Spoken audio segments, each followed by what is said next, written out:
Bachman Turner Overdrive.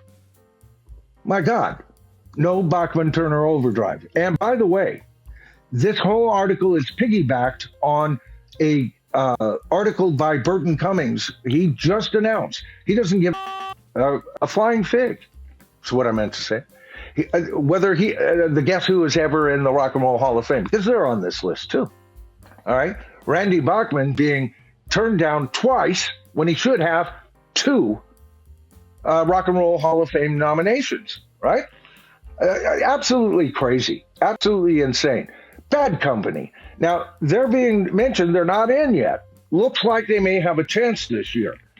But it was just last year I covered an article where Paul Rogers said basically the same thing that Burton Cummings said, right? That he didn't care. That's not rock. Both of them said that's not rock. Rock and Roll Hall of Fame's not rock, but it should be. And that's why I get so pissed off, guys. It should be about rock. It's the idea of the Rock and Roll Hall of Fame. It should be reverential to the art form that it claims to represent and what it is politically being manipulated to be now. Plain and simple. All right? Oh, I should have saved that for a video. All right. But Bad Company, absolutely insane. And the next one. Oh, I'm so angry. If you saw me on Royce, you already know I'm angry about this one. Badfinger. We were talking about this on Royce's channel. I got to tell you, Badfinger not being in the Rock and Roll Hall of Fame is not only a freaking shame, but with the recent death of Joey Noland, do you realize that even if they were miraculously put into the Rock and Roll Hall of Fame, not a single member of Badfinger will ever know about it? For their entire lives, they were all freaking ignored so that we could get Missy Elliott, LL Cool J, Dolly Parton, great country star, not rock and roll, despite what her last album says she is.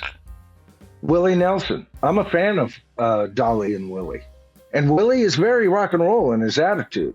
And probably out of all the people who shouldn't be in there, he's the one I almost want to, give way to. But I can't, because, see, the Rock and Roll Hall of Fame should represent rock and roll. Robert Plant, as a solo artist, you damn right. Matter of fact, as a solo artist, this is the number one guy on this list. All right, sorry. This is the number one guy that should get a nod for being a solo artist. First of all, his early career post Led Zeppelin, those 4 or 5, 6 albums, right up to Fate of Nations, man. This guy provided us with the ballsy rock. Okay, it got a little plasticky sounding with the synths and stuff, but even to this day, it still sounds damn good, right? And what he's doing now with Alison Krauss, 2 fantastic albums. The work he's done with the Fabulous Space Shifters that he has done stuff. The man never quits growing.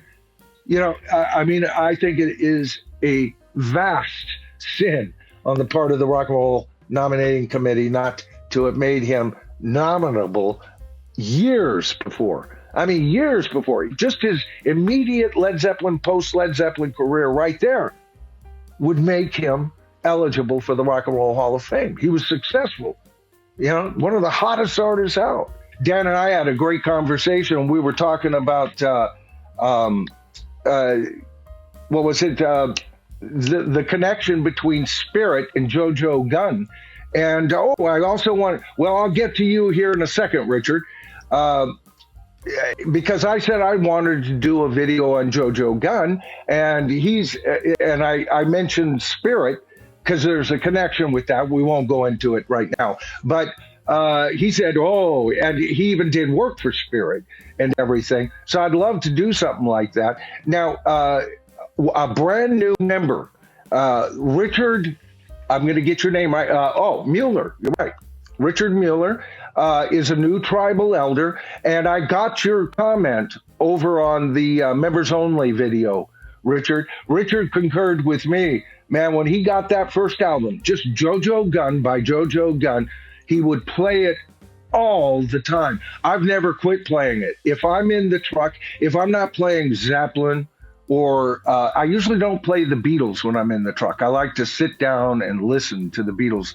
But, I often hit the heavier rockers when I'm in the truck. And JoJo Gunn is one, the entire album. I'll listen to it doing stuff around town, got to go grocery shopping here, pick something up at 7-Eleven there, you know what I'm saying?